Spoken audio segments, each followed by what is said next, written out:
Good morning, ladies and gentlemen. We know it's an ambitious program. We know it's a busy schedule, so thank you for joining us here for the start of the Day 2 conference, bright and early. After the conference session, we're going to have one-on-one meetings this afternoon. We're going to have a workshop, followed by the gala dinner, when we reassemble here for one final time. What we do in the room this morning, you're going to have an opportunity to hear from some of the top voices in the industry. We have a few keynote presentations followed by a panel discussion, which is going to be retailers and distributors sharing their feedback on some of the trends and directions in the marketplace, specifically as it relates to Gen I and how that's going to have a transformative impact in retail. So there'll be a few more joining us over the course of the next 4 or 5 minutes, people making their way from the exhibition area, people making their way from the breakfast. And as you do, I would ask you to step forward and settle in. And ladies and gentlemen, if you would join me in welcoming to the stage our keynote presenter, who is a familiar face for those of you who have joined Gates events previously. What was Spire Research and Consulting and is now Yamada Consulting and Spire. They are a longtime knowledge partner. Jeffrey is a frequent speaker at the Gates events. We think they're in this unrivaled position as researchers, as analysts, as experts to provide a great perspective on what's happening in the market. So ladies and gentlemen, join me in welcoming, if you would please, Jeffrey Bahar. Jeffrey. Thank you. Thank you. Good morning. Got it.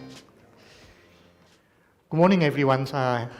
Very happy to be here again. I was here last year, and today I'll be presenting a similar topic.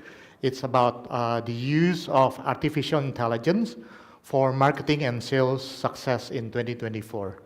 So this is a series of talk that is on a similar topic, but it's updated with the new findings and the new trends in the market. So rest assured, it's not the same materials that you see last year. Even our logo, Spire Research and Consulting logo, is now updated with a Yamada Consulting and Spire new logo. The only things that hasn't changed is just one thing. That is the presenter, myself. It's still the same presenter. I hope it's okay with everyone. I'll be sharing 3 topics today. How is the adoptions of AI in marketing and sales, updated with what level of adoptions and the different stages of adoption level. Then I'll go through what are the key driver adoptions for AI in sales and marketing. And the third topics will be looking at the trend, specifically what are the 4 use cases of AI in marketing and sales. Yesterday we heard the presentation from John, JFK keynote speaker, about AI adoption of different products, about smart home, smart appliances. So that's more on the product specific. My presentations today will be a subset that looking AI in the marketing and sales specifically. Something that is relevant to you on day-to-day, because I believe most of you today will be in charge or somewhat related to sales and marketing. So when we talk about AI in marketing and sales, in a simplest way, you can look at there's 4 types of applications. One is AI used for marketing and sales automations. That's the keyword, automations. And the second ones, typically we see AI used for conversational chatbot. Third application will be grouped at more advanced as predictive analysis, forecasting, predicting what is the supply and demand in the future. And the fourth applications will be the machine learning for integrating the AI with augmented reality and virtual reality, AR and VR. Just to give a little bit of background, what are the difference between AR and VR? AR requires you to be there in the reality world, but it's actually augmented with additional information about the product and the service you're offering. So you see another layer of augmented information in the reality where you are. Whereas VR, virtual reality, is where you are brought to somewhere virtually and other places where you have the experience, the chances to see in the different world or reality without you need to be there. That's the simple definition between AR and VR. We see there's a 5 level of adoption level of AI in marketing and sales. First, stage 1 is, yeah, I know about this, but I'm not ready to invest. That's stage 1. Stage 2 is where you have interest, you know the importance, but you haven't really started and still in the planning and thinking which area should I start. That's stage 2. And the third stage is where you start piloting, starting 1 or 2 initiatives using AI in your marketing and sales activity. And that's where many of the Asian countries, Asian companies in these regions are actually, about 59%. So combining stage 2 and 3, we have about 85%, a small increase from last year, but we see majority are actually already piloting in 59% of that. The remaining 15% will be companies that are more advanced, that's already doing integrated AI in the process, not just as sales and marketing, it could be delivery of your product, logistic, production, and others. And that will be those companies that in the stage 4. And stage 5 is actually end-to-end implementation of AI. We see there's a few industries that is early adopters. I believe people in this room from ICT industries will be the early adopters. We also see a few companies in Asian region that is early adopters that will be players in the hospitality, in the tourism industry. We also see some property industry, property agents showing the units without you need to be there to a virtual reality options actually. And we also see some of the retailer, especially in the FMCG, like fashions, that is actually also an early adopter of AI in their sales and marketing. So let's position yourself. I'm in the stage 2. I'm keen to start. Or I'm actually already stage 3, piloting a little bit. How should I plan it ahead to start from moving from stage 2 to stage 3? Look at AI marketing and sales into a simple 4 quadrants matrix on here on the right, actually. You start perhaps in the bottom left and right, divided by the vertical. The vertical is whether it's advanced or simple. And on the horizontal, whether it's isolated, standalone versus integrated. So most of you perhaps will be start on the bottom left or bottom right, where maybe, for example, I'll start with Facebook Messenger chatbot, something that to integrate into my social media, in my marketing. And that will be a simple automations of your marketing process, actually. And it's still standalone, based on a single platforms. You may also start from the right, bottom right. That is, you have some integration between your marketing, your social media platforms, people looking at your product promotion, your service in your social media and website. And it's actually integrated. When they click on the products, it'll bring the customer to your online channel sales and maybe to the sales checkout on the sales platforms that you have, actually. That itself is actually already an integration between your marketing and sales. So then you can claim yourself, I'm already on the stage 3, integrating my sales and marketing automations there. Now, moving forward, if you're planning, okay, I need to integrate more, I see the benefits and the efficiencies from here, where should you go? You can go either from left to right or right to left, or you can go up. Imagine you already have a Facebook messenger chat. Then you can move up to the top to be a more conversational AI chatbot.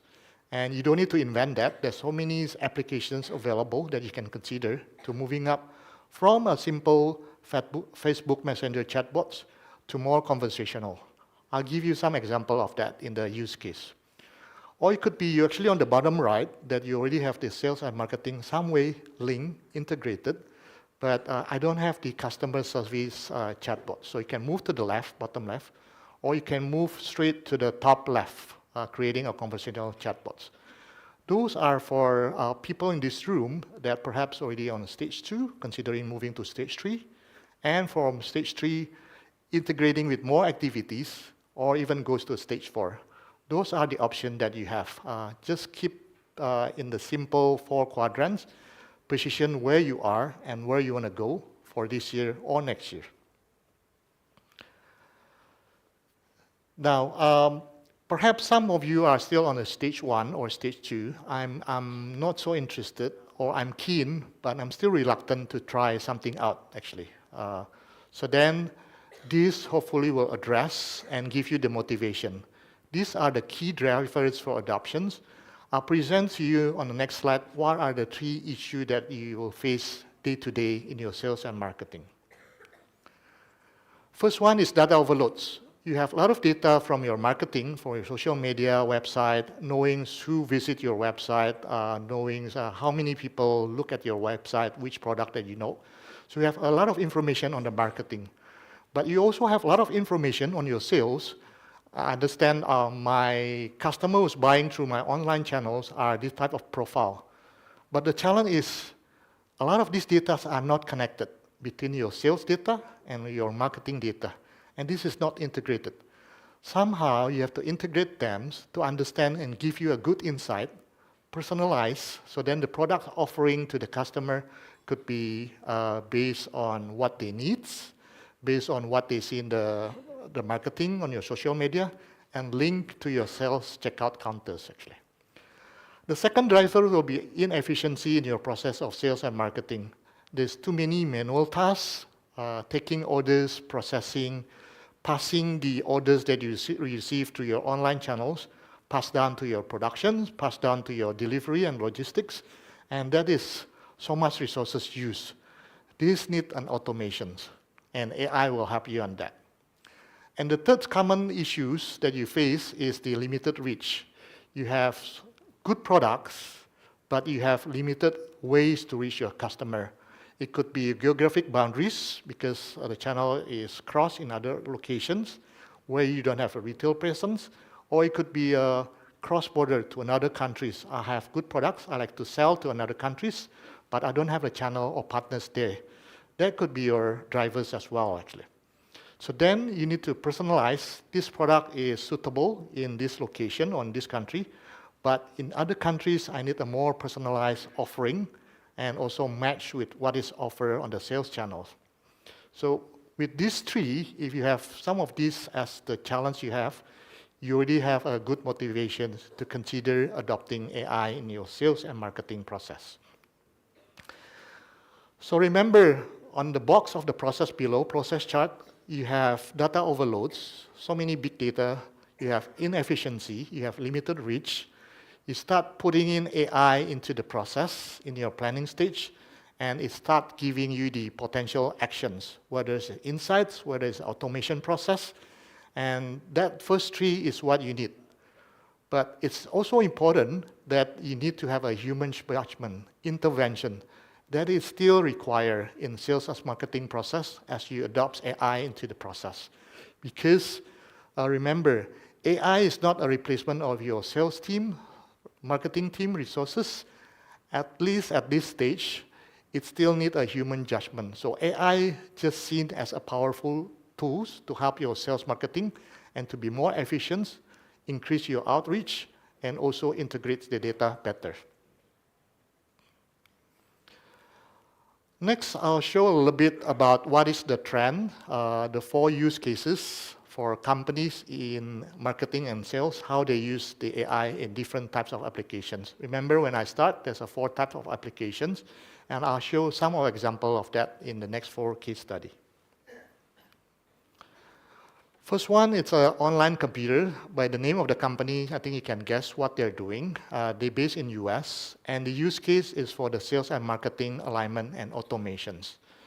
They use one of the platforms, HubSpot, and what this AI tools allows to give this company the advantage is first, they automate the process of the marketing, that is creating a customized, personalized, direct mailers of your e-products, e-catalogs to different segments of the customer, potential customer, the CRM database actually. So it's sent very personalized, able to analyze which of the email that is open, click through to the website, and then they already have a better idea which customer has the potential, become the new lead generations.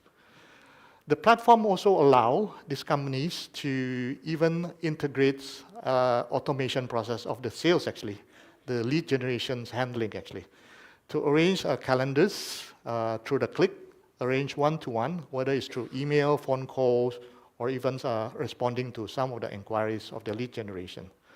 So the result is very positive, increase in the inbound leads, 115%, higher closure rate, and also more traffic to the product website they have actually.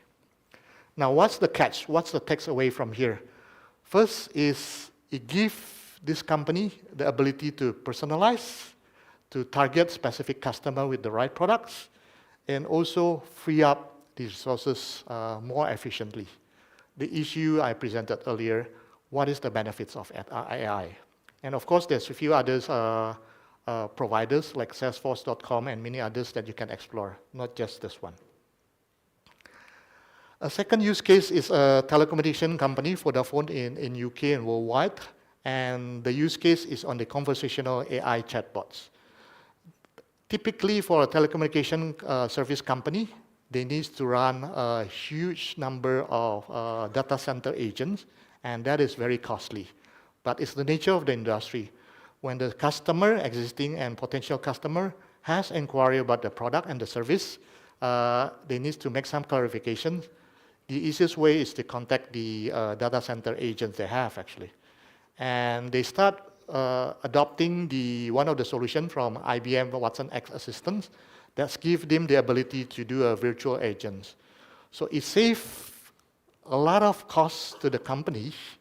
80% of the inbound call that's typically handled by the call center agent now is actually being attended by a chatbot. So only 20% remaining that go through the normal agent.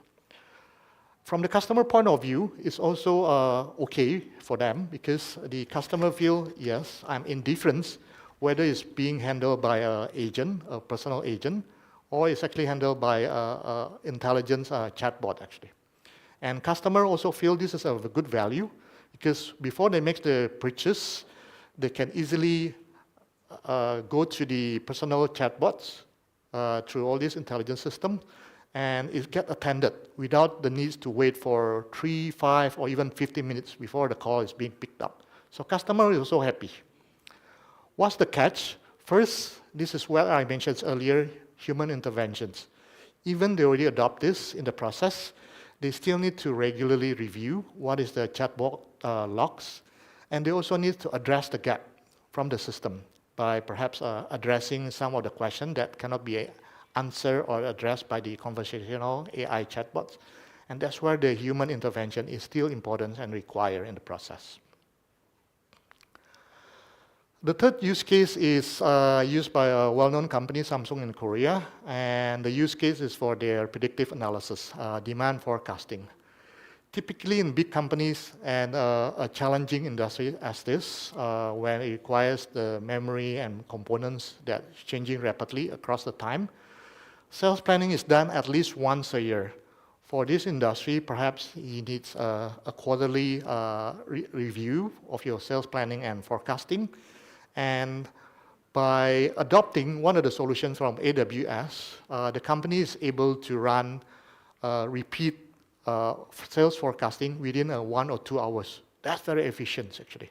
And that's enable the companies to react. If there's changes on the supply or demand, they're able to react to the planning, to the productions and delivery of the products more rapidly. What's the catch? First, in order to adopt this, you need a good historical data, past data, for the system to run and analyze properly. And second, you also need to change your business process from your sales forecasting team, production planning, and also the delivery and inventory. So all these need to be integrated because the system allows them to do even on a daily basis, actually. And that mentality, that business process has to change, actually, across the enterprise in order to maximize the benefits from the system.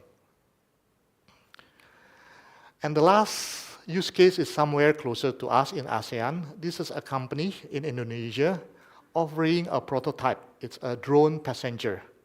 And imagine, this is very new, and it requires a big space, a big investment to bring the prototype into the exhibitions, to let the customer try the product and so on, actually. So the company is quite able to find a solution to a virtual reality solution. Arutala is one of them that is being used. So it's enabled this company to give potential customer someone who are curious to be the first to try a drone passenger to experience that virtually to a VR. And that saved a lot of costs to this company to introduce the products to the market. And not mentioning, it can reach to many customers in many different locations without the needs to bring the product to the customer there. AR and VR is something that we already use a lot in our day-to-day. You can see that many of the online sales channels already benefits by increased sales by 200% if they have some AR implemented in the offerings. On day-to-day, we see the numbers of people using AR is already more than 2 billion. Thanks to the smartphone that we all use in our day-to-day life, just see in your day-to-day, for example, I go to a restaurant. When I go to a restaurant, the first thing I'll do, I'll take my phone, I scan the 2D barcodes to see the menu. Then I place my order of the dishes I like and even proceed to the payment through a single process of 2D barcode and your smartphone. That itself is actually already an example of where you're integrating the marketing, the offering, and the sales, even the payment in one platform, actually.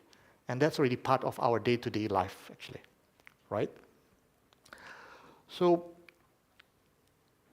the closing statement from me is actually, I hope this gives a little bit of encouragement for everyone in this room, especially the channel and partners, to start thinking about should I and how should I actually adopt AI in my marketing and process. So I hope those people in this room who are previously or currently at stage 2, keen but haven't started, or if you already started in a way, try to actually move to the next level, level 4. I'll be continue sharing more about the AI in marketing and sales in the Gates conference, the same as we presented last year and this year too in Bangkok. And I hope I have a chance to present in a Gates similar event in Bali in coming this year, and convince everyone in this room to start adopting and upgrades from stage 2 or 3 to the next layer. And to close, that's an example of a 2D barcode. Thank you.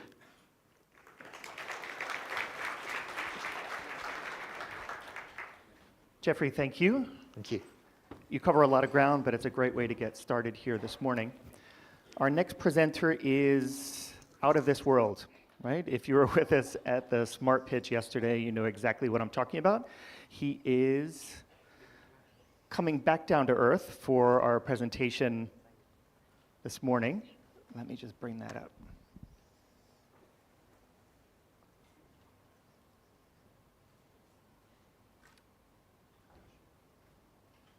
Someone closed one of my slides. It's here. Hold on just a moment, please.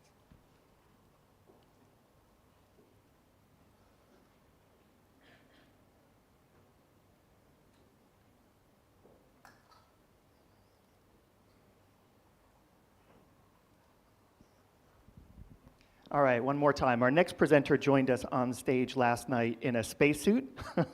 This morning he comes back down to earth. Please join me in welcoming to the stage, if you would please, the Vice President for New Business Development at Panzerglass, ladies and gentlemen, Neil Gordon. Neil. Thank you, Ryan.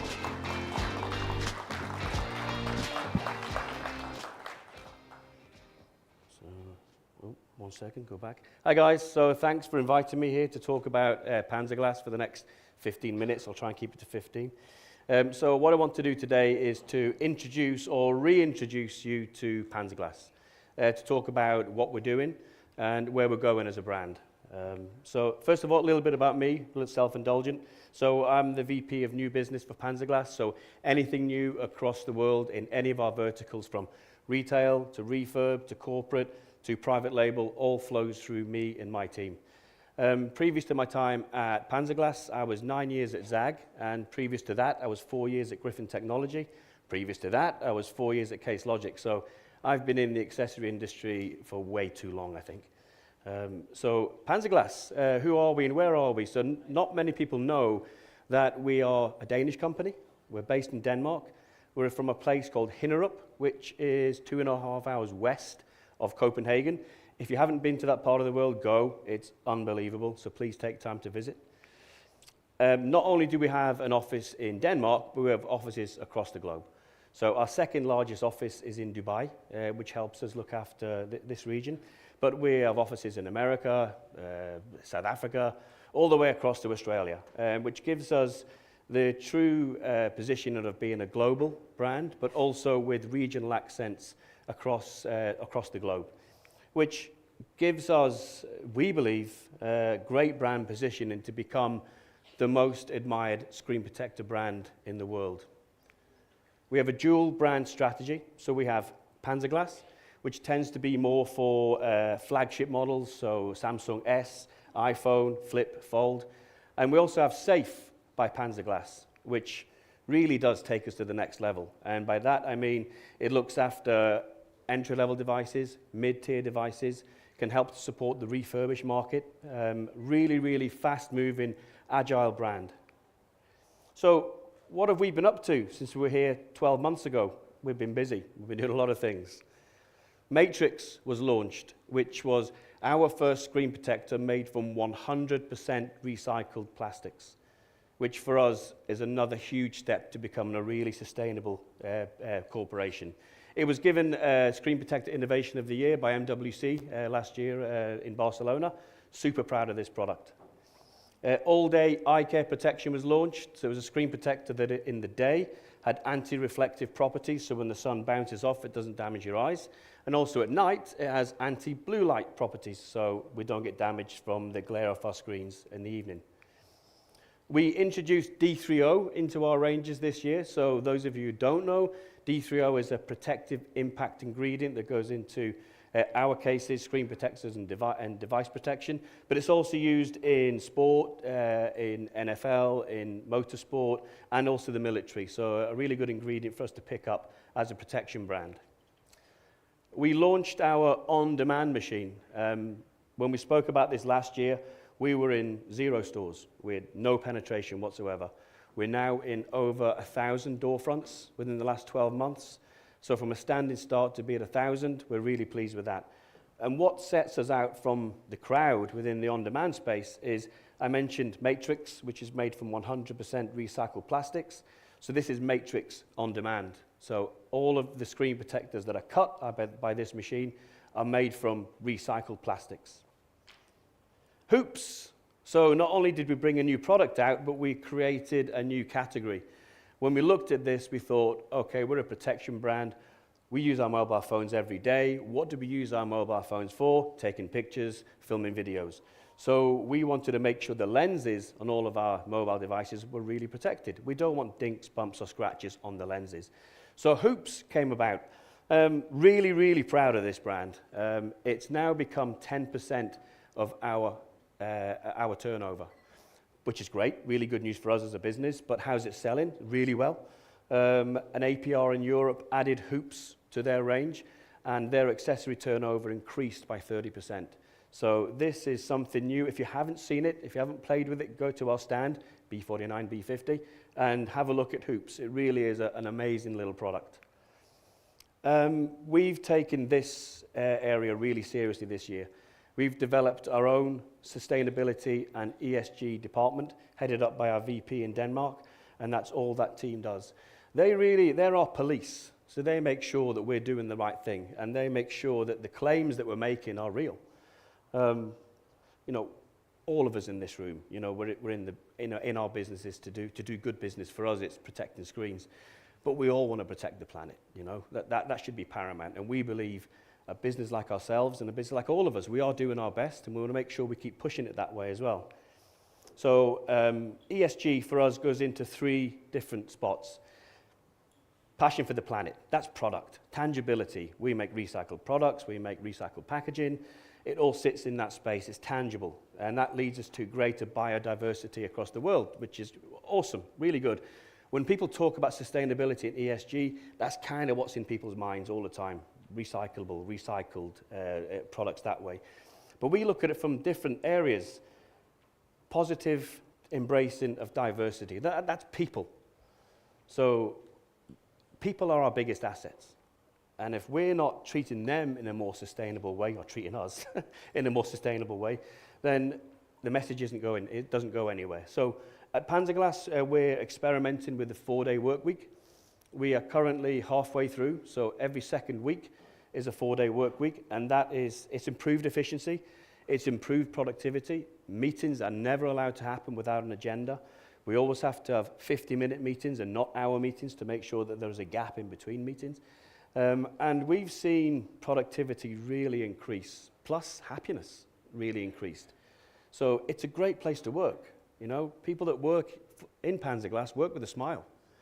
And because it's a great place to work, we're bringing a lot of talent into the business, a lot of really good talent, which gives us a chance to become more diverse, add in equality, and have more inclusion with the amount of people we're bringing in. So that's really important to us, the sustainability. The third piece is integrity. So I can stand here and I can say, we make products from 100% recycled plastics and our packaging, but how do you know that's real? You know, how do you know that we're standing true by that? So we work with third-party accreditations, and we have our sustainable police to make sure that these are real claims. So right now, we create a glass screen protector, not film, glass, that has 60% recycled properties in it. Is that good? I don't know. Is it bad? I don't know. Well, it can't be bad because it's 60%. Will we get to 100%? We don't know. You know, we just don't know. But we know so far 60% is as high as we can get it. So any of our sustainable accreditations you can come to us and we'll show them. We'll be really transparent. We don't know where we are on this journey. We don't know if we're good, if we're bad, or if we're indifferent. We believe that we're good. But we need our partners, our third-party partners, to tell us how we're doing and how can we get better, how can we keep going. And we need to bring our partners from the supply range on that journey as well. And we need to see a full standardization of certification. You know, I can't tell you how other brands can do. I can't tell you where we should be, but I can tell you exactly where we are and where we want to be. So that's an overarching, quite heavy piece on ESG and sustainability. This is where we're trying to get to. But on the way, we need to make differences now. So we decided to partner with the Perfect World Foundation, and any product that we sell from Matrix On Demand, or our Refresh products, we donate back to this charity. Protect the oceans, something that's really important for us. I love their slogan that we will protect each beach and clean up each beach, one beach at a time. Love that. So GFK, our friends at GFK will be pleased that I'm promoting them today. We've talked about some wonderful products and what we're doing. This is what we've launched. How is it doing in the marketplace? You know, that's the real thing. We love selling. We love selling to people, and we love seeing trucks leaving our warehouse and going to other people's warehouses. But if it stops there, we're in trouble. So we care more about sell out. How are we performing in the marketplace? And I want to talk to you today about one market that's a really, really aggressive market, probably the most aggressive accessory market I'd say in the world, and that's the UK. It's incredible. So this year, Panzerglass became the #1 selling screen protector brand in the UK within 12 months. Panzerglass is now 41% of this sector, and Panzerglass increased the value of this market by 15%. So the value of the whole market went up by 15%, but the volume only increased by 2.5%. So we know from yesterday that really handset devices are quite flat. That showed, 2.5% is about the same. So a 2.5% volume versus a 15% growth on value. So that's showing that Panzerglass are driving this up. And also, really encouraging from our side is that we are double the size of value than our closest competitor. And that closest competitor is in double the amount of stores. So they're in double the amount of stores, but we're doing double the amount of sales in terms of value. It's really impressive. I do pat myself on the back when I see that. So Panzerglass can command a high selling point. We can increase value of your ranges. We can do this. That's proven. That's not us just saying it. That's a third party giving us accreditation. And we do that through various ways that I've shown today. New product, focus on sustainability. We have task force going into stores to look at promotions. We really get behind this. When we get the opportunity to grow into a retailer, we put our full weight behind it and really run at the sellout. So not only do we do Panzerglass and Safe, but this year I've added a new branch to my team for private label. So everybody talks about consolidation, and pennies are quite tight out there. So our retailers are now coming to us and saying, we love Panzerglass, we love Safe. Can you also do private label for us? To which the answer is a big yes. It's a vital part of any retail setup. So anyone that needs any private label help, we have case studies. We're doing it for many retailers now across the world. So please talk to us more about private label opportunities. So what's next? Where are we going now? This is a secret, by the way. So can you close the door? This year, we're launching a case brand, a premium case brand. Don't tell anyone about it, though. So we've noticed there's a big gap in the market for a new case brand to hit the market. Just don't tell anyone. It's coming out in September, but shh. It's going to be in stores for September, but keep it to yourself, please. So we will have the product in your warehouses by July or August, maybe to hit a certain device launch around September, but shh, don't tell anyone. We'll be coming to you privately to talk about Care, which is a new case brand by Panzerglass, but please don't tell anyone about that. So another breakthrough, phenomenal piece that we're looking at this year is screen protection. So yeah, we've landed back from space and we're bringing ceramic to talk about it a little more detail today. So ceramic is not going to take the space of any of our screen protectors.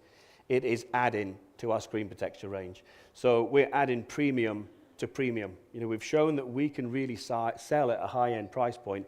So where's the ceiling? We don't believe there is a ceiling when it comes to accessories. We believe that we can go up and up and up as long as it's backed up with third-party accreditation. That's key to this. And by third-party accreditation, we partnered with Ohara, Japanese glass. So every piece of glass that we supply is certified. It has to pass all of their testing.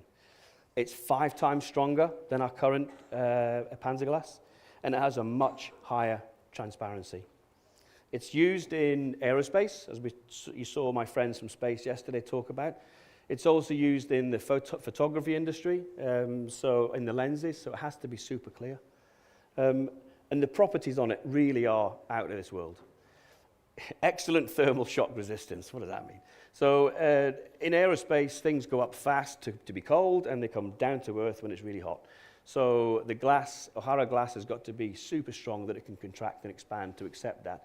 So our glass has real thermal shock resistance built into it. Tough materials within this glass. So there's little gold particles, there's silver particles, all crushed together to make this super strong.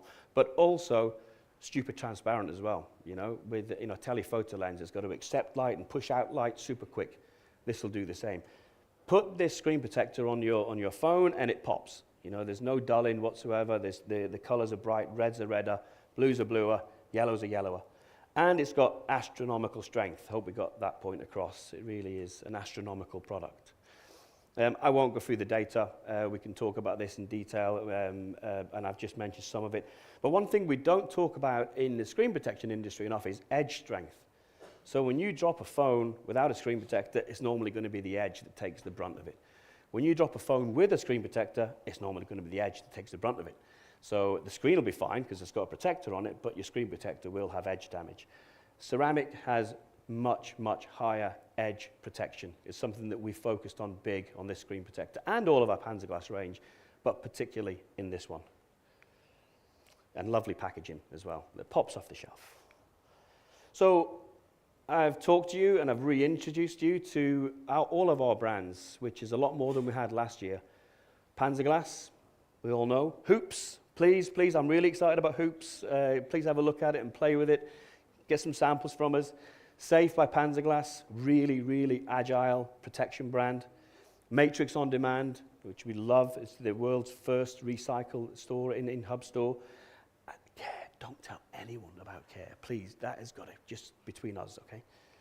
So, thank you very much. And before I go, I'm going to leave you with a few of my friends who can lead you on to the next keynote presenter.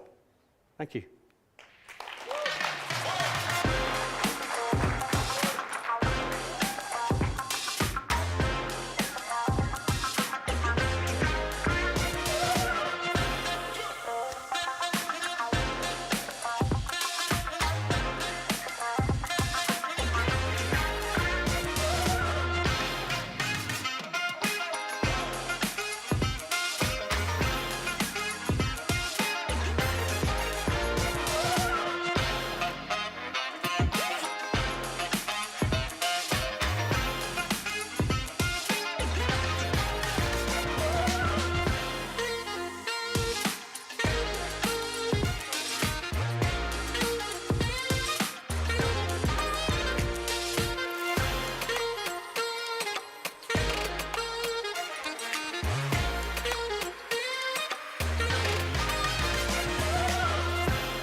One more time, thank you, Neil, for a great presentation. You, of course, are not alone. So if you and the other members of the Panzerglas team would just stand up, we wanted to say a quick thank you for your contribution and showing off. And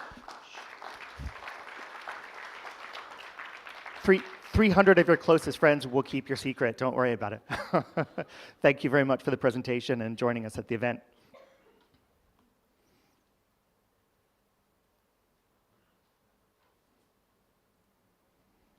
Our next presentation is going to be a lead-in to the panel discussion. The panel, of course, is an opportunity to hear from some of the top voices in the channel. It is not independent third-party experts. It's not going to be vendors, but we're going to flip the script and we're going to bring distributors and retailers on the stage. But to set the stage for that, I want to give Ben Tan, our moderator, a few moments to talk a little bit about AI, his experience working with some of the senior executives across the region, talking about the transformative power of AI. So ladies and gentlemen, if you would join me in welcoming back to Gates, ladies and gentlemen, Mr. Ben Tan.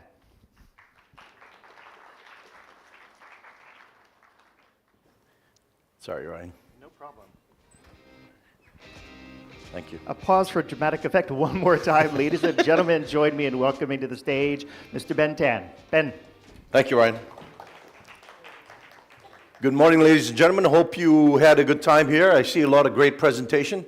So I'm not going to try and bore you today. I'm going to give you a more strategic view of generative AI. Yeah? So, in 1848, between Switzerland and Italy, they built a tunnel. And this tunnel had a gradient. Can't remember exactly what that gradient is, but it doesn't matter. No locomotives could rise to that gradient. Yeah? But they still built that tunnel. Millions of dollars in 1848. Over 100 kilometers. Huge tunnel. No locomotives could cross it. But they had a vision. They had a vision that one day, someone's going to build a locomotive powerful enough to rise above that gradient Until today, that tunnel's still in action. That's vision. You've got to look at technology trends and seeing which trend will have the biggest impact to your business. And the trends that we see over the years. In 1993, what did the World Wide Web do? It connected people. And what did connecting people do? It connected businesses. And that's where businesses grew. In 2007, iPhone was launched. What did that do to the whole world? It put more computing devices in more people's hands. It enabled e-commerce in a more powerful way than the dot-com did. And last year, or about 18 months ago, ChatGPT 3.5 was launched.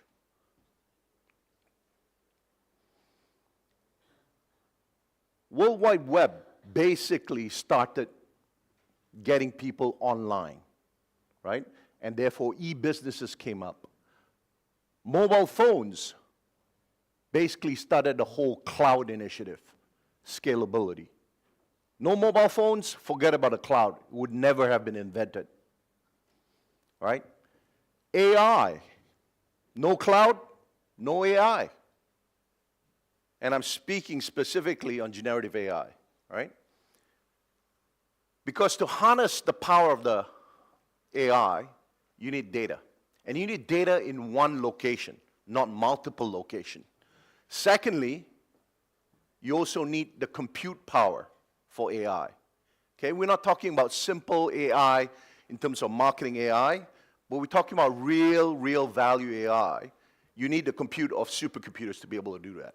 And obviously, metaverse will be a major factor by 2040, is what we predict, yeah? So no one's really ready for the future, but what are top CEOs around the world saying and doing about AI? Today, CEOs appreciate the capabilities of AI. They really do. They see that opportunity, yeah? And 44% of them that we basically polled are using ChatGPT today. Anyone here uses ChatGPT every day? Okay, I know Mohit does as well. He asked, what should I say to my wife today when she asked me which dress to wear? It always gives him the perfect answer, right? You need to embrace technology, to understand technology. It's going to have the biggest impact to your business over the next 10 years. More than anything else, it's going to have the biggest impact, yeah? And if you see on our trends, AI has the largest impact over the next 3 years for our top CEOs, right? And as such, that's coming, right? These are the ways they're using it. But this is just the tipping starting point, that's all, right? Look at what Masayoshi-san is saying. I'm chatting with ChatGPT every day. I'm a heavy user. Because he wants to know about the future from the view of an AI. It gives you a completely different perspective. Every business decision you make, you can ask it that question. Now, you shouldn't believe everything that's said, but you should start interacting with it because it's going to give you an opinion that you might not have heard of before. Today, I'm going to give you a quick overview of how we look at AI, specifically generative AI, impacting the world in these 3 areas, right? The first one that I covered was just giving you a preview of what CEOs think of AI. But the biggest impact is going to be on people, right? We don't believe automation is the future. We also don't believe people with technologies of the past are the future. We believe that augmentation is the future. How do you empower people with AI tools to be the future. Yeah? In the past, how many of you here done, I'm going to use a simple one, basic programming before? Wow. Only a few old people. Anyone done Fortran or Pascal? Wow. Mainframe people? Wow. Yeah. But most of the young people, they only know Python. But today, the machine no longer needs you to learn programming. The machine has learned your language, right? Kids can talk to, hey Google, I'm going to fire up all your phones now, or hey Siri, or Alexa, or whatever. You can start talking to your computer. You don't need to learn programming language to talk to your computer. That's going to change how developers are developing tools, how developers are changing the way AI behaves. But there's also risk behind it. But the biggest thing is, technology did for us, or do for us in the past. In the future, technology will not be doing for you. It will be for you. That relationship between human and machines are going to completely change. And you need to embrace that pretty quickly. Because in the new eras, machine can be your teammates, can be your consultants, can be your customers, can be your boss. Why would you prefer a machine to be your boss? Unbiased. Why would you prefer a machine to be your doctor? Why? The machine might be unbiased. The machine will remember a lot more than your doctor does, and can reference a lot more than your doctor can. Right? So there are definitely benefits, but you can see at the bottom, machine can be bullies, can be liars, can be thieves, and I'll talk about that a little bit later on. Right? Understanding your AI strategy is what we want to help you understand today, and how you embrace that moving forward, right? So to help you understand ambition, basically your AI strategy must be looked at in 4 segments. Are you going to look at it as an everyday AI, game-changing AI, internal or external? At Gartner, when we decided this framework, a lot of vendors like Microsoft, Google, they've embraced this model. They've embraced this. And they call ChatGPT everyday AI. Google Gemini, everyday AI, right? Okay, both of them have rebranded a lot of their products. Now it's all standardized to 2 different products only. Copilot and Gemini. Everything else drops into those 2. Right. If you're focused internally and everyday AI, it's about productivity gains. And it's about your back office, right? And if you want to use it for your front office, then you can talk about chatbots and so forth. Decide in your industry and your focus point, where do you want to apply AI? And every CEO only cares about 3 things, right? Every CEO cares only about 3 things. What's the number 1 thing? Growth. If my company's got no growth in revenue, no growth in profits, I'm dead. They care about cost. So when you look at this, how are you going to use this to grow your business, reduce your cost, and the third component they cares about is risk.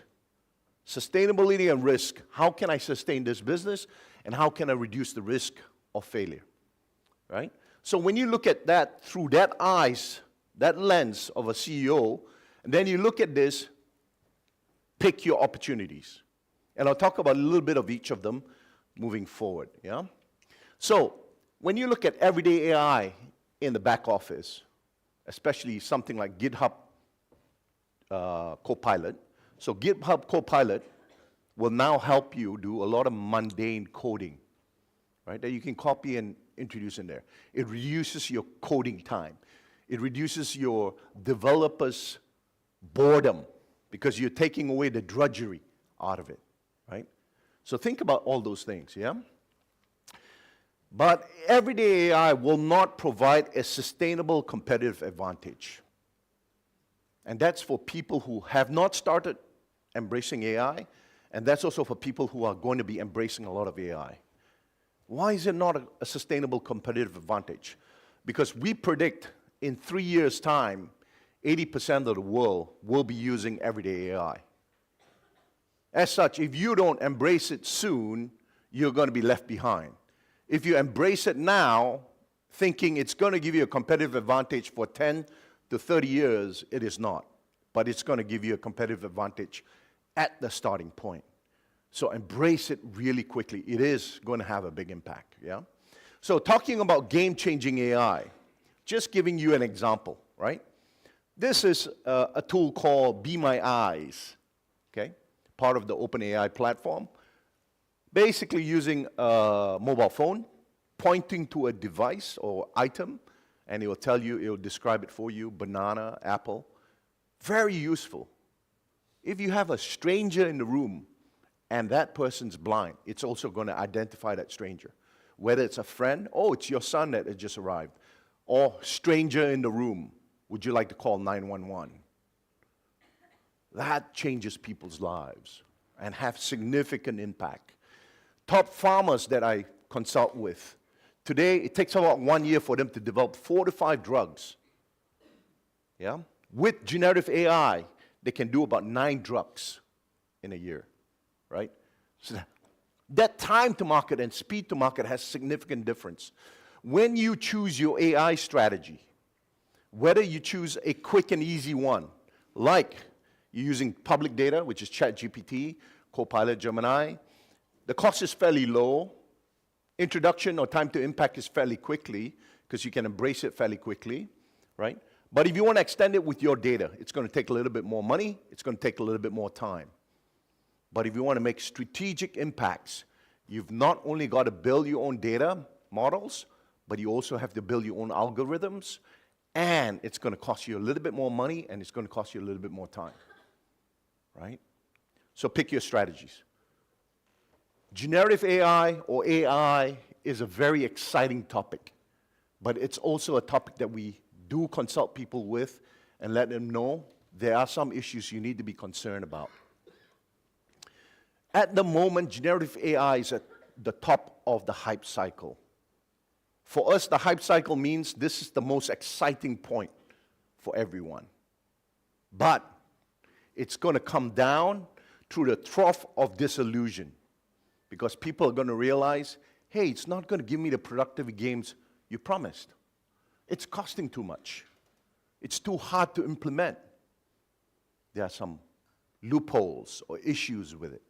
So be mindful that it's going to go through that maturity curve before it hits the huge impact coming in. Yeah? Everyday AI does not mean everyday risk.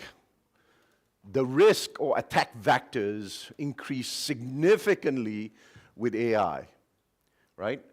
So everyone thinks data is gold.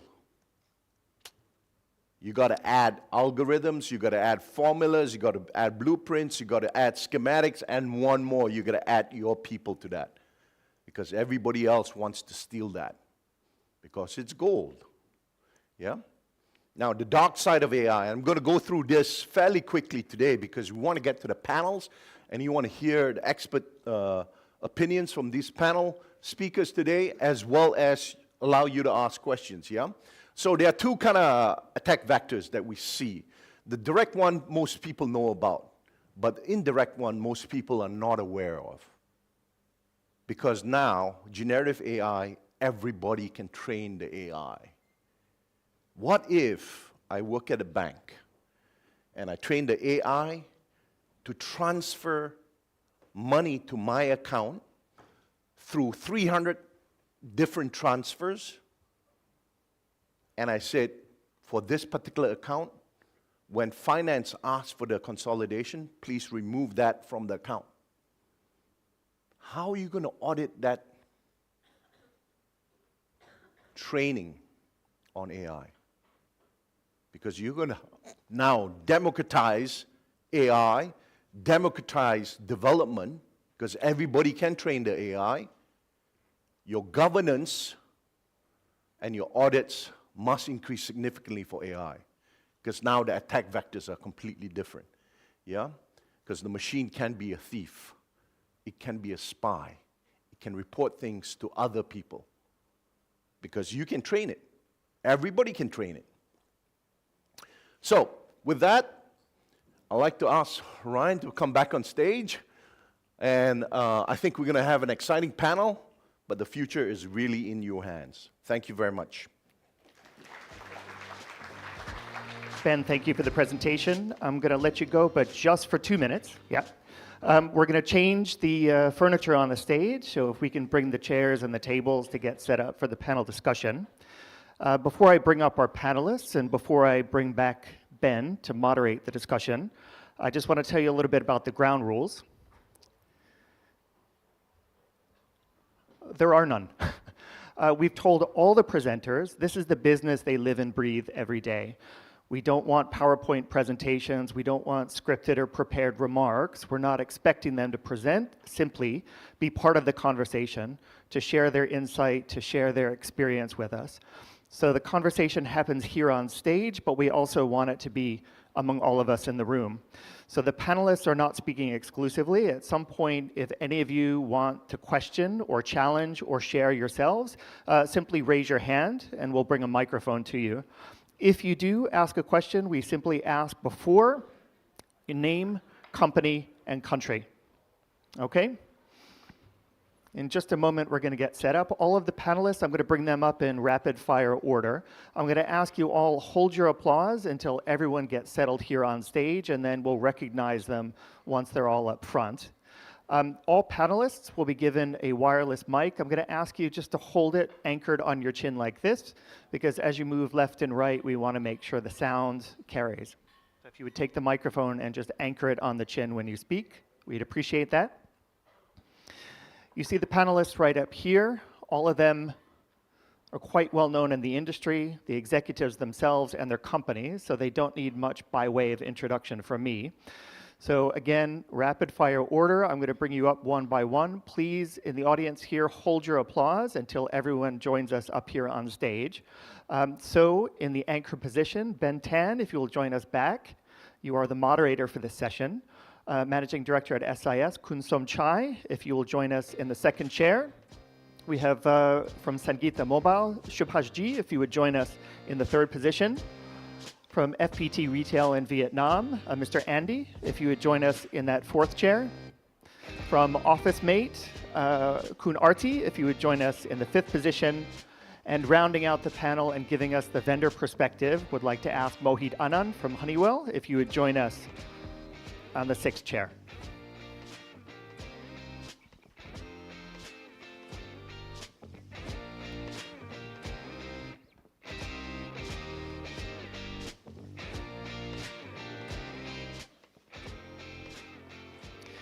Gentlemen, welcome to all of you. Again, you've been briefed about the topic. We've had calls and discussions before, but no prepared or scripted remarks, just an opportunity to hear what's on your mind, share between yourselves, and share also with the audience. So now that they're all up and installed on the stage, I would like to recognize their contribution and thank them very much. So join me in giving a round of applause to these gentlemen, our panel discussion this afternoon. Ben, the floor belongs to you. Thank you very much, Brian. So good morning, gentlemen. I hope my mic's back on. Yep, okay, there we go. Now, just to start things off, I want to hear what excites you the most about generative AI, or AI for that matter, in your particular world, yeah? Who would like to start? Hi. Okay, Arti. Hello. Good morning, everyone, and good morning, gentlemen. My name is Apipot Piasak. You can call me Arti. I'm Thai. Welcome to Thailand. Well, based on my role, I'm head of digital. I'm driving a digital. I'm driving the business growth using digital and data, and of course, AI will become our new focus for this year. For OfficeMate, we are business solution. We have more than combining with B2S. We are part of Central Group. We are combining with the stores. We have 300 stores across Thailand. Well, for the exciting about generative AI, we starting a data project 4 years ago in 2020. We starting to build our big data, our data lake, and then we starting to build a predictive AI, more machine learning AI. We do some customer propensity model. We build a demand forecast model. That's impact our business by 5% in EBITDA. Wow. As of generative AI, the first thing I heard about the ChatGPT released, what I did is I sent an email to my president to ask her, Kunan, she's my president. Kunan, we need to set up the policy. Why? Because we are not sure about how the capability of generative AI, how it's going to impact in terms of data breach, and also the copyright. So the first thing we do is we send out the policy to all the employees. Okay, what they can do and what they cannot do. We are not blocking them from using it. And that's the way that we can see that generative AI can help our productivity. Yeah. Thank you, Artie. So you saw excitement, but you also saw the risk at the same time.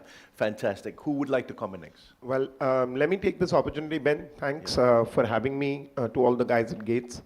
As I prepped for this panel, I was reading up a little bit on AI, and a figure astounded me. I don't know how many people of you realize it. This is one from one of the big four. Global GDP expects to add $15.7 trillion because of AI by 2030. That's the headline. And Ben just spoke about CEOs caring about growth, right? So 15.7 trillion, and you saw JFK data yesterday where the numbers are tepid at best. If that's the kind of growth this can drive, then everybody sitting in this room should be really gearing themselves up to take advantage of this beast and understanding how it works. And again, there are two sides to this, and from our perspective, one is what a lot of the speakers spoke about, which is productivity side gains, which is operational excellence, back-end tasks, how do you take productivity increases by automating. And one of the biggest misnomers around AI is that it takes human intervention away. That's not the case. There is AI with human intervention, and there is AI without human intervention, whether it's assisted AI, augmented AI, where decision making for executives or business managers becomes better with AI tools, or it's where AI adapts and learns on its own, or automates a task where it does not learn, but there is no human intervention needed. So productivity side gains are driving 9+ trillion of that GDP growth. And then by 2030, the consumption side, which is consumers adapting and embracing this in their everyday lives, drives another 6+ trillion. So to me, the biggest thing that we are thinking about is how do we take both sides on the productivity and consumption sides and adapt and integrate that into our day-to-day workflows, business processes, as well as our consumer-facing scenarios. So that's where we are. Thank you, Mohit. Wow. He's seen the financial gains, and he's trying to figure out how to roll that out. Fantastic, Mohit. Thanks for sharing. Anyone else here? Andy? Okay, so maybe I just want to share the perspective of us on AI as a retailer. So we are one of very big retailer in Vietnam. We are running 2,300 stores for the pharmacy store and the mobile and laptop store in Vietnam. Revenue 1.3 billion last year. So since the beginning of 2023, when the ChatGPT make a debug, then we start to see, wow, the potential of this one is big. And then many people talk, okay, so, and worry that, okay, will AI replace human being one day? Will it take job of the people one day? A lot of people worry about that one. But after a while, after we implement AI in many areas of the business, what I can say is that AI will become a very best assistant to us. For me, I don't see AI in short to a medium term to be able to replace human being. There's still area that AI cannot replace us. It's mean AI, but AI can help us to generate different ideas, different options, will strengthen our thinking, to make us have a laser focused thinking. test out our idea. So we saw that application of AI in many of the business decision making and process that we have in the company. Later I will go into a detail of each of that, but I just give one the example, a short example. So yesterday the marketer gave us a design of the logo of a campaign.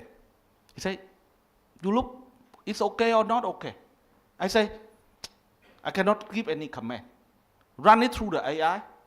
Give me maybe 10, 15 versions of different generated by AI. And I look at that one, and then can tell you out of that 10, 15 version, which one that we think that is better. And then from there you refine it. So that one, AI can quickly generate 10, 15, 30 different options for us to look at and evaluate.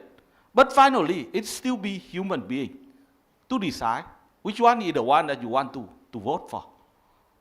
So that is one, the simple application of AI. And it helps us improve the productivity a lot. Thank you, Andy. So I see two things from Andy. One, he's already embracing AI. Yep. He's using it. Number two, he thinks that AI, the way forward is augmented. That means human plus AI gives you maximum returns. So yeah, fantastic. Thank you, Andy. Yes. Well, What I'm impressed about AI is, its progress, very fast progress, and easy to consume. I think when I study, that is 40 years ago in engineering, we learned about AI since then. But, because of no cloud at that point of time, and the technologies to produce a small transistor that can pack a lot of them is still not there. Now we're talking about 1.5 nanometer. I think both TSMC and Intel announced in the next few years they are going to make it even smaller so it can pack more transistors. So that's what AI want. But during the last 1 or 2 years, the progress is so fast, and the training, especially from OpenAI, they are able to, using the world data to train and allow us to consume it easily through the chat. Chat is one of the easiest way to consume, and allow us to use it for free. I think this is unbelievable. So yeah, this is what I'm impressed, and it start to, it's a wake-up call for other company. So it's good to have a competition. Now I think Google Gemini is also provide a similar or even better service. So now we can use both to compare. Yeah. So yeah, I think what I'm impressed is that's the progress, and it's make us think again, have to rethink again. Previously, before ChatGPT, I always receive a question from my friends. They have kids, they have nephew, they have grandson. They always ask questions, what subject should their kids study that it will not replace by technologies.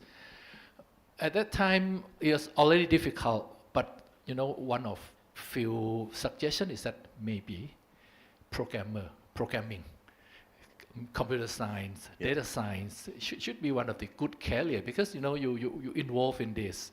Yeah. But I'm not sure anymore, because programmer can be replaced by AI. Yeah. So it is make us worry again. Yeah. So I have grandsons. I don't know what subject they should study. Yeah. Okay. Thank you, Kun Somchai. So Kun Somchai has shared with us that AI has been around for a long time. Yes, it has. It's evolved, and now with modern technology, big data being the biggest one, and consolidated on the cloud, and the cloud compute power gives you the capability to do a lot of things that we've been thinking of doing for a long time, but couldn't put in place. Now is the opportunity and time. Yes. Yeah, good morning everyone. I'm Subhash Chandra from Sangeeta Mobiles. We are headquartered at Bangalore, India. We are a chain of close to 800 stores, and we are a 50-year-old company started by my father. I'm the second generation.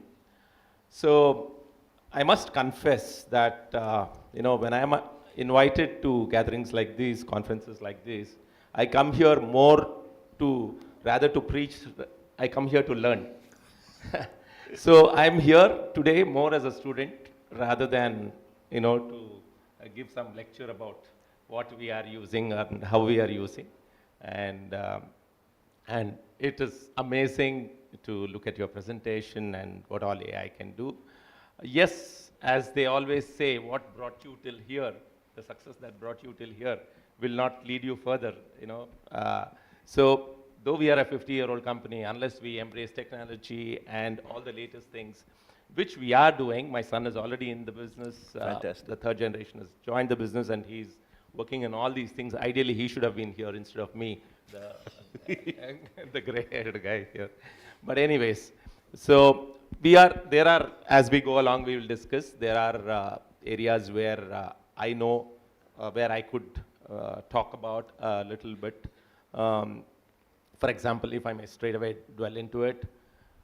See, today the challenge, especially in most places for a retailer, is how is the employee behind the counter or the guy at the store able to answer the questions that the consumer is asking, especially coming from a brick and mortar retail.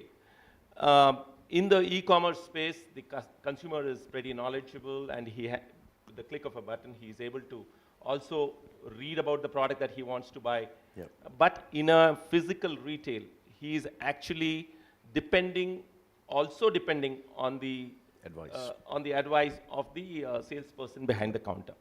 In such an environment, with attrition being what it is, especially in India, the profile of people you have at the stores are pretty okay.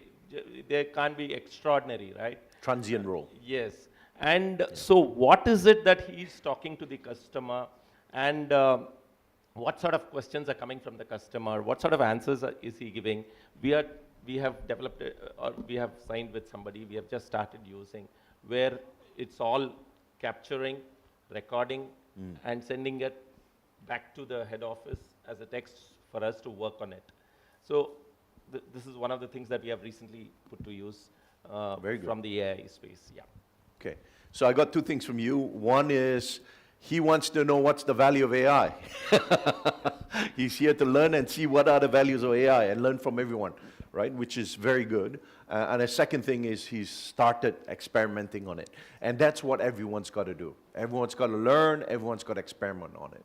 Now we want to, before I ask him a tough question, I wanted to see if anyone in the audience have any questions for the panelists. This is your chance to ask, right? Any show of hands, any questions? We've had one here. Can we get him a mic, Ryan? Thank you.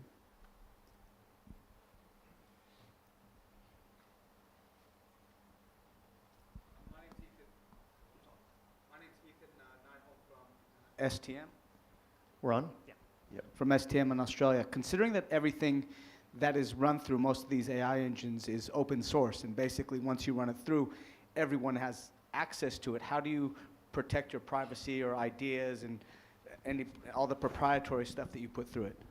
Okay, so the question is, if you use the open source version and the free version of AI, anything you put on there can be extracted by anyone else, right? So his question is, how do we secure it?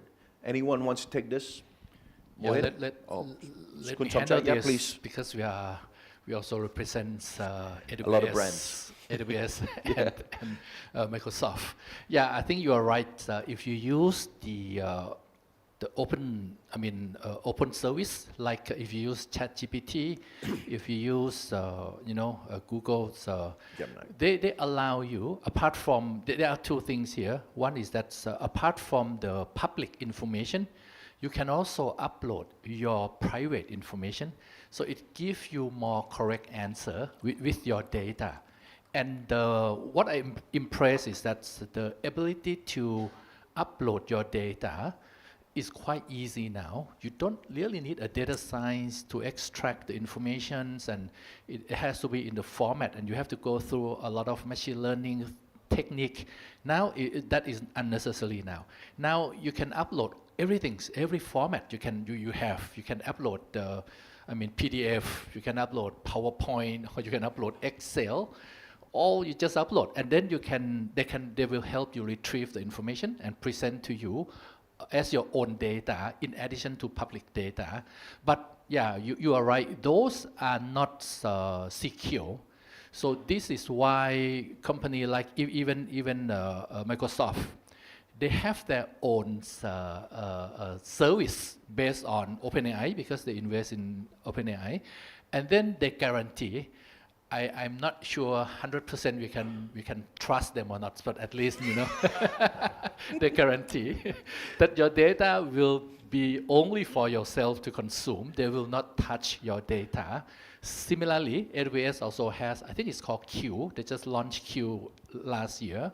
It's amazing AI. Make it very easy. You just upload whatever you have.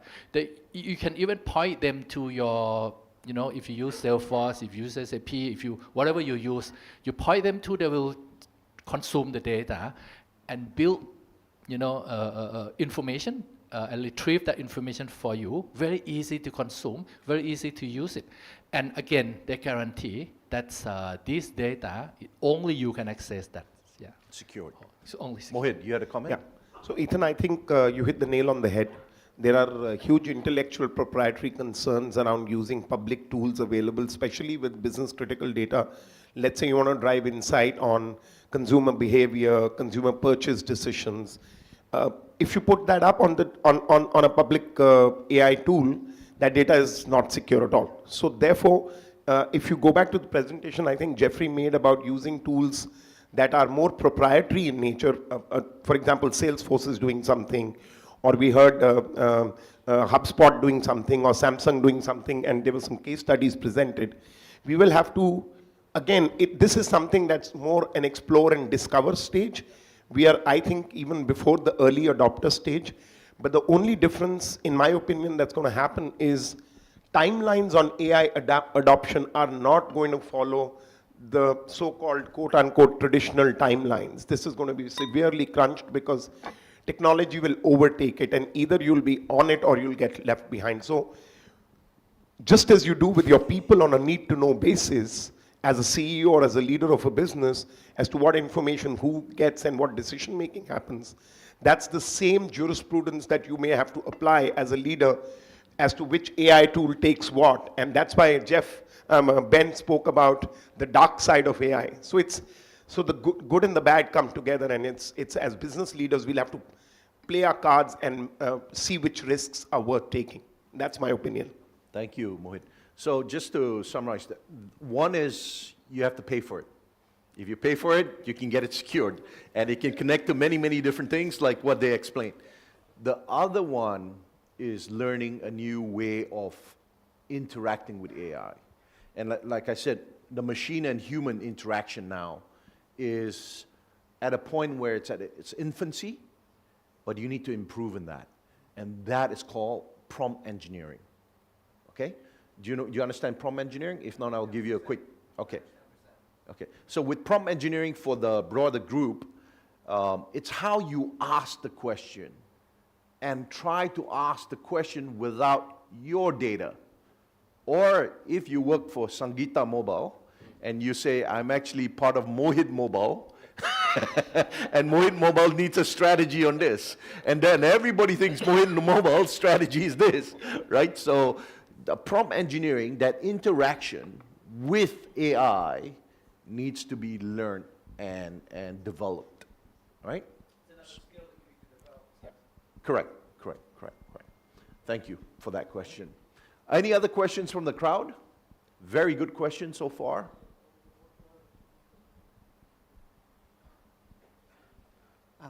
Sorry, Ben. May I add something here? Sure. Please, so when you're working on generative AI, I think you have to make sure that it's enterprise grade, because we are taking care of consumer data and internal data lots, right? Two things that you guys have to consider. First is about is that prompt that we input into the Gen AI, it's our own, for our own, and also output. They are not going to use those outputs and also our prompts for others models. For example, if I use the same prompt with Honeywell and OfficeMate, of course, context should be different. And they shouldn't tell the same as because if I run it first, my first prompt going to belong to me. That's something you have to make sure that the enterprise grade Gen AI can provide to you. Yeah. Thank you for the additional info. Yeah, good point. Any other questions? If not, I'll ask the next question for the panel. Is that one in the back? Is there a hand up? No. No. Okay. So next question for you all is, now, in about 5 years from now, when everyone's using generative AI, and there will be impact on people's lives, positively and negatively. One of the big changes is the computer is going to be a customer one day, okay? And this will come, right? And a computer as a customer has different values. They don't really care about customer service, do they? How do you see this impacting your business in the future? And I'll use a scenario that doesn't affect your business today, but you can see it coming. But you know this will affect retail business, especially online business, okay? The example I'm going to give is autonomous vehicles. To be truly autonomous for a vehicle, to be driving around like a taxi or like a Uber or like a Grab, it needs to charge itself. Not somebody else plugging it in, but wireless car charging. That's going to come. Okay, like mobile phone already, wireless charging is here, car is coming.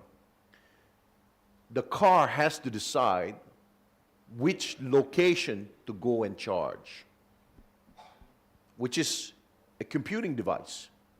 It is not a person deciding, it's the car deciding. He's going to have algorithms. The car is going to have algorithms. Traffic jam, when my battery is going to run out, the distance to that location. Is that location occupied? I'm going to leave out a couple of things, but it's not going to care if that location has good customer service. It's not going to care if it has bathroom. It's not going to care if there's good coffee. It's going to care on reliability. Your charging point, has people rate that satisfaction highly, right? So in the retail space, computers are going to order from your stores to replenish different products. How are you going to embrace this? And this is coming, right? Any comments? Okay, Go ahead, so yeah. Ben, I'll go back to, again, the basic tenets of AI. And you've got to think about this from two perspectives. What is human-assisted AI? And then Ben's gone on to the other side, where it's non-human assisted AI. And within that, again, there are two silos.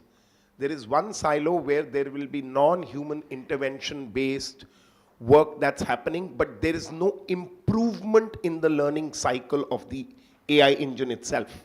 And the autonomous vehicle reliability charging is just that example.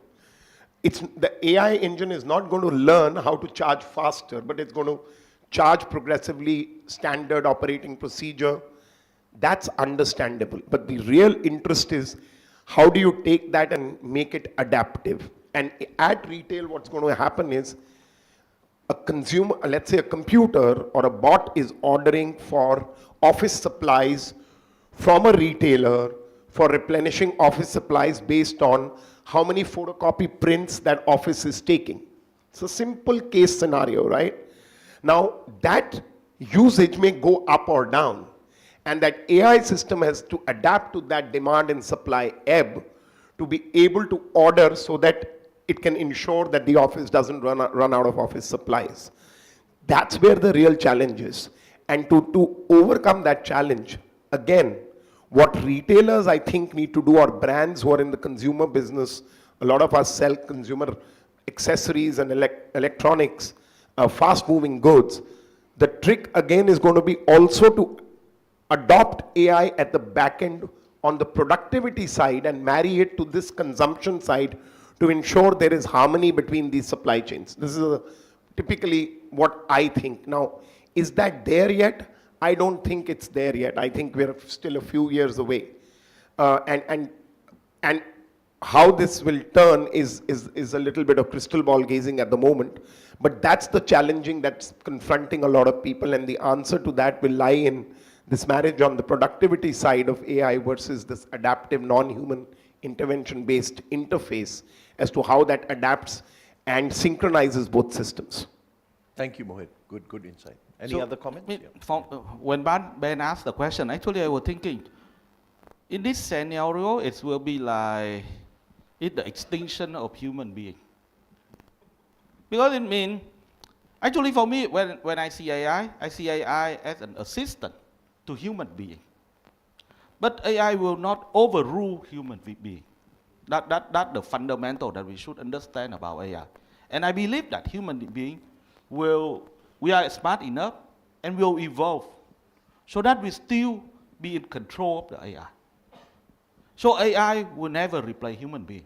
So even in an autonomous car, yes, it can go to whatever place that they think that is optimum to get the charge. Okay? But there's still human being inside the car. That is the human being. So the car will go and get the electricity power, but that is the human being that go and get a cup of coffee. It's not the car that needs a cup of coffee. The car itself is there, but the car carries a human being. So the human being will still control which place that I love that taste of coffee, that I go and pick that taste of coffee. It's not the machine that decide. So for me, what I say is a plan between the way that we need to use AI to mesh with the decision that were made by AI. And which area that we still need to use human being quality service with the assistance of AI to deliver better service, better quality to the human being. That's the way we should approach it. Thank you. As you can see, it's a very controversial topic. Any other ones want to make a quick comment? Hi, maybe I can add here. Thanks, Arti. So the things that we have to understand how generative AI and AI works, right? Yeah. So they need data. Yep. It needs data. So what retailer can do is, okay, we have to make sure enrich our product catalogs. That okay, Gen AI can learn and can gather those data into their system and into their brains, and make sure that because people is now, I think now it's adoption of, for example, e-commerce is changing already. From keyword search, now it's become like intention search. For example, if I'm not going to search for a black shoes anymore, I'm going to search for a shoes for events in Gates, for example. That's intention search. It's already happened because the Gen Z generation, their behavior are now changed. They're not use keywords anymore. So we have to make sure that our product enrichment are ready for generative AI to learn. That's something we can prepare. Yeah. Yep. Thank you. And I want to give you an example of what Arti mentioned. So a omni-channel retailer in, I believe it's Finland, Vavlavlaklup.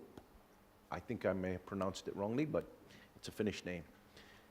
They publish on their e-commerce site the lowest price that this product has seen in the last 6 months, because they run sales and so forth. They show that.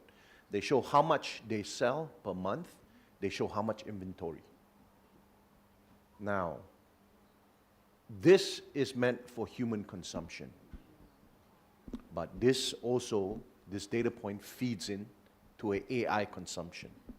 Because today, every e-commerce site is trolled by bots all the time to get your best price points, to get your sale, to find out whether you have inventory, right? It's trolled all the time. Moving forward, they're going to be using a lot more AI to automate that, right?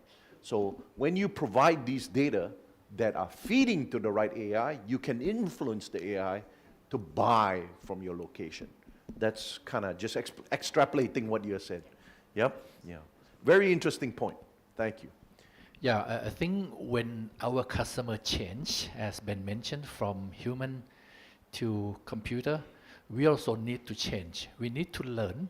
I think for the last, 100 years, we all learned the needs and wants from people, and we try to best serve them. We try to learn what they want, what they need, the need that they require, and then we adapt ourselves. I think it will be the same things.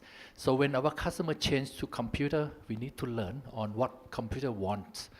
I think this is why people start to develop the API, which is the way for computer to communicate. In the past, yeah, we have API, but it's quite proprietary. So each software have its own way to communicate. So it's very difficult to communicate among a wider set of software or computer. But now it is a lot easier. They standardize it, and they make it super easy to connect.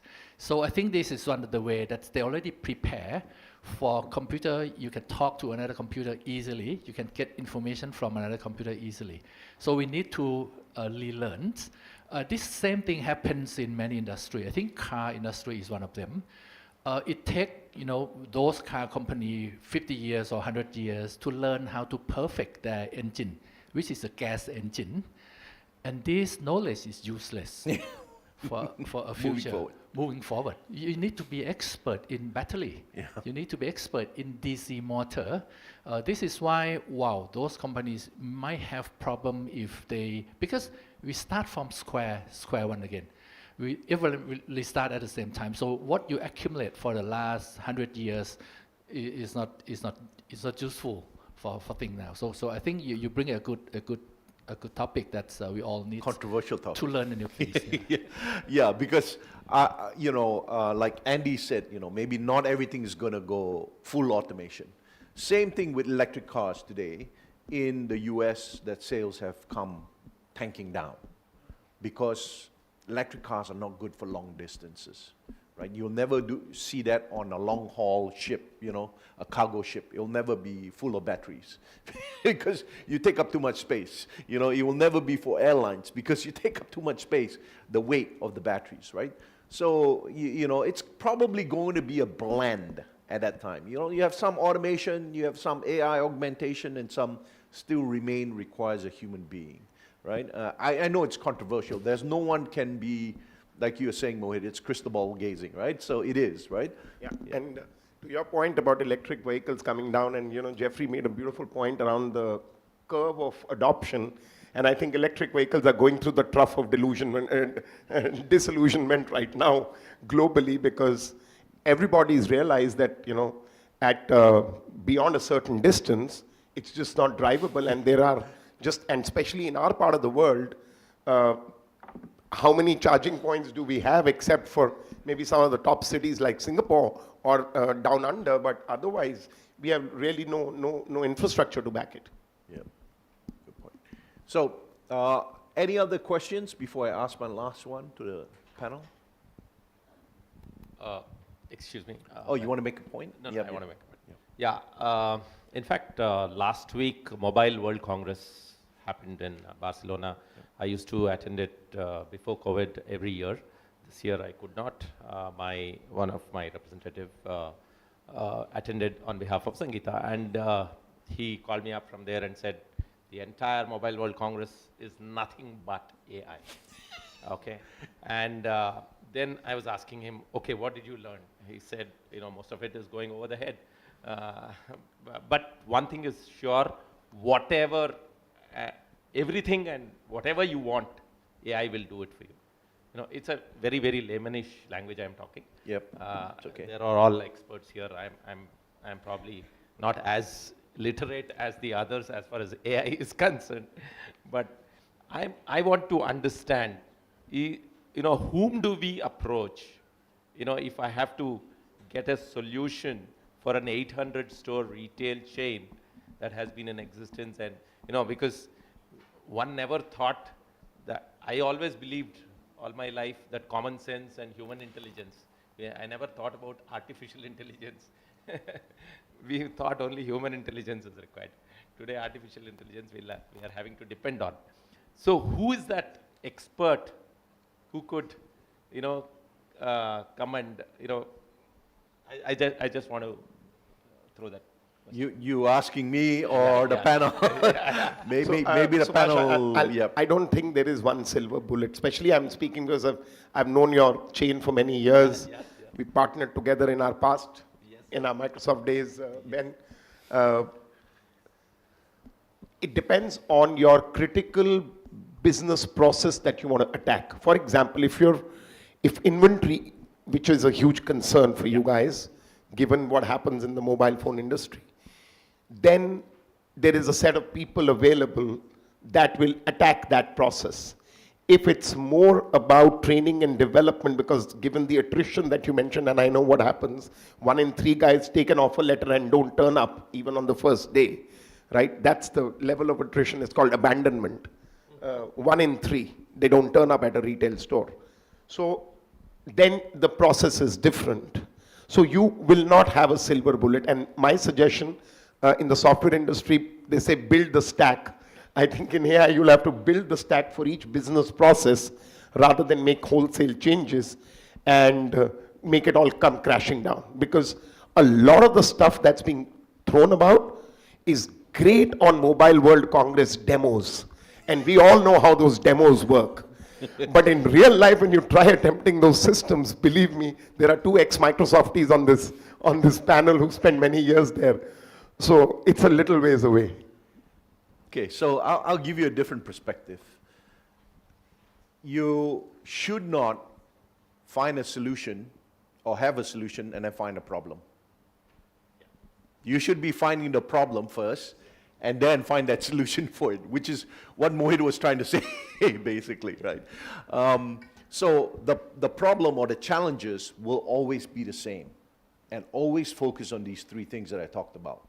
How are you going to grow the business, right? Grow the profitability and grow the sales, okay? AI has many components in there to help you do that. Cheaper marketing, better posters, better flyers, better videos, whatever it is, right? That Andy has been using for. That's for growing his business. Then you got to look at AI and say, how can I use AI to reduce my cost? You see, when you find a problem or a solution or a objective, then you find a solution to fit that objective, right? Mohit talked about reducing your process or improving your processes. That's all about cost reduction. But the goal must be cost reduction, right? The third component is risk reduction. Find me points of my business that are risky, right? Find me areas that are risky. Now, what I typically would advise you to do is make sure that you task people in your organization to go hunt for it in this perspective. Then they got a goal in mind. You just tell them, go use AI, they don't know how to, what am I going to use it for, you know? So AI to grow my business, improve my marketing, improve my sales, improve my profitability, right? Improve profitability, just look at Amazon. How they do the attach rate, the cross-sell, the upsell. Wow, great ideas there, right? Cost reduction, ask them to hunt. What can you use that are automated to reduce the number of people working on it and the time to produce whatever reports you want, the speed to market, yeah? And the then AI in a use case scenario is easier to apply in an e-commerce business than a brick and mortar. Would I be right in saying so? I would say yes in the current state, but I would say that probably offline has more unearthed opportunities that people have not tried and looked at. So for one of them is, think of Endless Aisle, offline cross-selling and upselling that is digital. right? Nobody has embraced that. Nobody has tried that. Have you used your offline power to drive online? You have so many stores. You have so many physical people. Use that power to drive you online, okay? Say, build a platform that once you're on the relationship with me physically, you can be with me on our platform online at your home. You can come back to me. So there are many things and many ideas I can brainstorm with you later on that to find out more. Maybe- Andy, you got a comment? Maybe I give an example. So Ben talk a lot about how to use AI to improve your sales, how to use AI to improve your marketing, how to use AI to reduce your operational costs. And then you also ask, so how we apply AI in the physical offline channel. So maybe I just give an example in one of the thing that we apply AI in the offline channel. So actually, we have a store network of 2,300 stores. Number of people in those stores, the sales staff were like 15,000 people. So to provide the training to 15,000 people is a monumental task. Yep. And you know the turnover rate, the attrition rate of the sales people is like, with us it's like 50% year on year. Yep. So we have a new sales staff after every 2 years. Okay, so it's a monumental task to just train and retrain, and retrain and retrain. Okay, and there's continuous update. You update this policy, you update that policy, you update this process, you update that process. There's a new product launch, you update that product. A new service launch, you update that service launch. Okay, so it's a very complicated process, and we always struggle with that one. And one day we start to apply AI in the training for our staff. Our program called AI Mentor. Fantastic. AI Mentor. So AI Mentor is a program that provides the training that will individualized and customized for each of the staff. So before we have a classroom that one size fits all. So all the staff, if you are 3 months old, if you are 6 months old, you have to attend this, you attend that. But it's a standard that. Okay. Now with that AI Mentor, we can start to customize. Each people will have their own learning curve, and depend on how you progress on your learning curve. We'll give you more question in this area or less question in that area. So that overall we can plot the learning curve of each of the pupil over the time. And to train that AI mentor, we just need to plug in, we just have to load in All the the process, the product, the service, and the AI will study that one and generate the question, the content that every day they will ask our people. Just 2, 3, 4, 5 questions every day, multiple choice that they need to answer. And if they keep continuing that, to do that every day for 1 month, 2 months, 3 months, 4 months, their knowledge will grow. And different people have different learning curve. So that is one the application of AI in the training for thousands of people. And it's one the big headache for us. Okay. And an offline channel So, operator.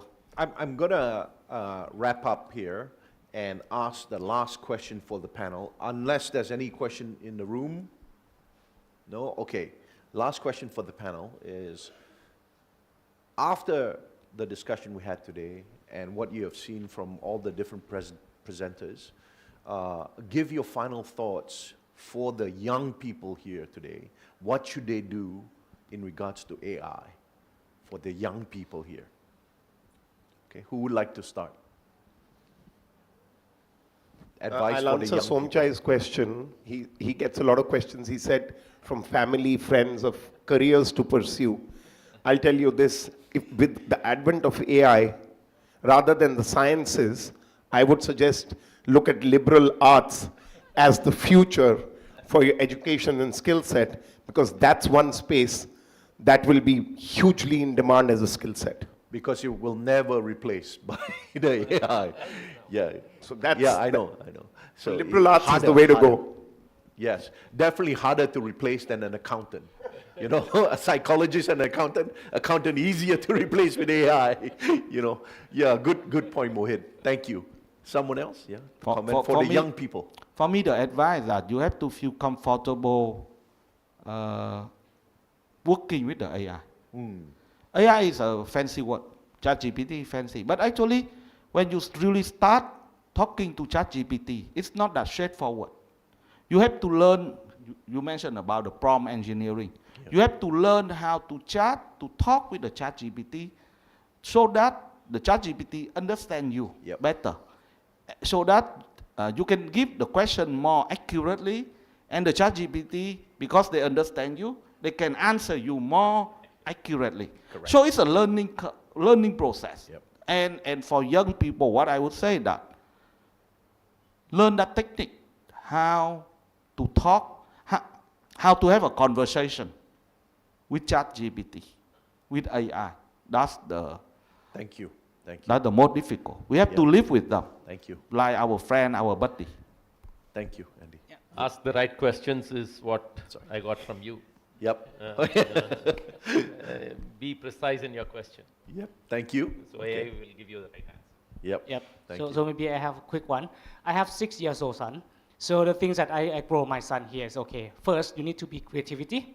He has to learn the creativity. Yeah. Second, he has to learn how to working with people. And of course, AI, because sometimes you have to know exactly what you need. You have to tell them exactly what you want, right? Second for the second part is the third one is about adaptability. Of course, generative AI are exciting here, but in the future, who knows what's going to happen, right? But what we have to do is adapt to it, learn to it, and of course, the last one is about be human. Yeah. Don't let AI becomes over you. You have to be Yes. love with people, love your families, love your friends, and love your earth as well. So AI should not be your hero, right? Taylor Swift is still better, right? Sanchai, you want to leave us with a Yes. nice word? Yeah, I think this is a $1 million questions, difficult to answer. And when I receive this question, I always said that, look, I am about to retire, so it's not my problem anymore. But I think, yeah, in reality, there are two sides of it. One is that this generation will face a very challenge change. There'll be a lot of change. That's you need to adapt. You need to really, figure out how to survive in the difficult futures. But on the other hand, I think there is one, I don't know, he's a philosopher. He said that those people who was born and in these situations, this thing will be thing that's bring them. They will study this. They will learn. It will be normal for them. So we don't have to worry for them. But for us, this is a new things that just pop up, and we just don't understand. So on the other hand, those people they may not. I mean, think that this is serious. It will be something that they live on. So they will find way to survive. I think so. Fantastic, nice message. I'll leave you with Satya Nadala's quote. And I feel that quote that he's giving for the IT industry also has relevance to the retail industry. And what he said is, our industry does not honor tradition. It honors innovation, right? Same with the retail industry. If your store has not changed for 30 years, don't expect it to be there for the next 30. You've got to change, you've got to evolve to the times, right? So with that, ladies and gentlemen, on behalf of the panel, thank you very much for your time. It's great to be here at Gates. Thank you. Thank you. Thank you, gentlemen. It's a pleasure. Gentlemen, thank you very much. Pleasure. Andy, I have one always a final pleasure. request for all of you. Mohit. I have one final request for all of you.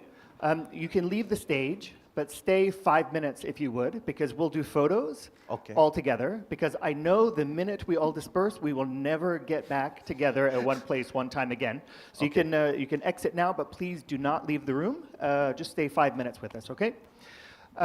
Before we release and we start with the one-on-one meetings, I wanted to do a quick review of the busy schedule we have this afternoon. Of course, it's the one-on-ones, but we also have a workshop scheduled at 4:30 this afternoon. I wanted to put that opportunity into a little bit of a sharper focus. Can I ask STM to step forward just to do an explanation, or I'll give you 90 seconds to do your pitch on the workshop and just explain a little bit more about what type of partners this would be appropriate for and some of the content that you're going to cover. Morning, everyone. My name is Sridhar Balakrishnan, better known as Sri, or to Ethan, Siri. So we are going to have a workshop this afternoon on innovation. And I just wanted to throw a question out there if you knew what STM stood for. Anyone?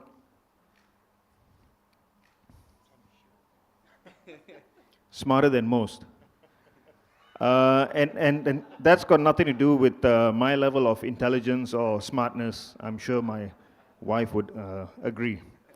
It has to do with innovation, and that's really what this workshop is about. I wanted to pass the mic to Ethan. He's our CEO and founder, to tell you a little bit about STM and the stuff that we do.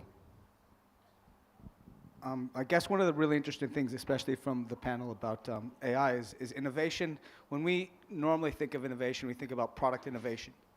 But innovation extends well beyond the actual essence of the product. It extends to how we do business, how we see ourselves, how we interact with our suppliers and everyone around us. So we talk, or how we approach a market strategy. So when we talk about innovation, it's a much larger sort of viewpoint in terms of beyond just how a product functions or how a product looks or how a product performs in the marketplace.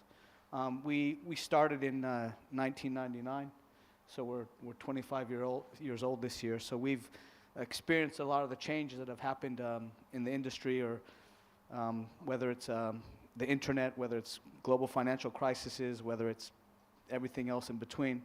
So that ability to adapt and to innovate, not only product, but also processes, people, the way we view things, the way we operate, has been one of the main reasons that we're still here.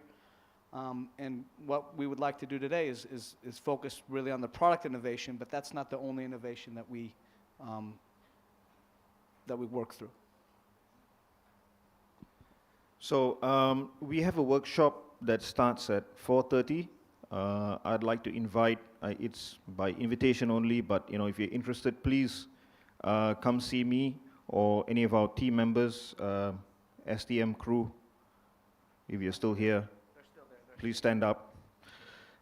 Thank you. Elvin, Maitri, I think Faiz is outside working. So it starts at 4:30. Please come join us. Thank you. And the whole point about the workshop session is you will be talking about some of the innovations, some of the new products, but you also want to get feedback from key partners as well. So it's meant to be an interactive session. It's meant to be a two-way conversation. That will start at 4:30 this afternoon, and that is going to take place in the workshop room just downstairs. It's one level below where we're at in the exhibition area here. It is by invitation only. So if you are interested in attending and you want to be part of that conversation, come and talk to the STM team. One more time. What time again? 4:30. Where is it? Downstairs in the workshop room. And if you want to join, talk to Siri. Talk to Siri. All right, thank you very much, guys. All right, at that point, it is the conclusion of the conference this morning. We're now going to break for one-on-one meetings, for workshop, for more conversations. I will see you back here in the room this evening for the gala dinner. So we have a long day ahead. One more time, if we can do anything to help facilitate more introductions, do not hesitate to talk to one of the channel managers. And I was also told If you did not give us your travel details and you're interested in joining our shuttle to the airport tomorrow, please do that before 2 o'clock. Talk to your channel manager or go to the help desk to let them know your departure schedule so we can make sure you're booked for one of the shuttles to Dongmuang Airport tomorrow. All right, ladies and gentlemen, thank you very much. I'm going to invite the panelists back up on stage to do that picture that I promised, and the rest of you, enjoy the day. Thank you.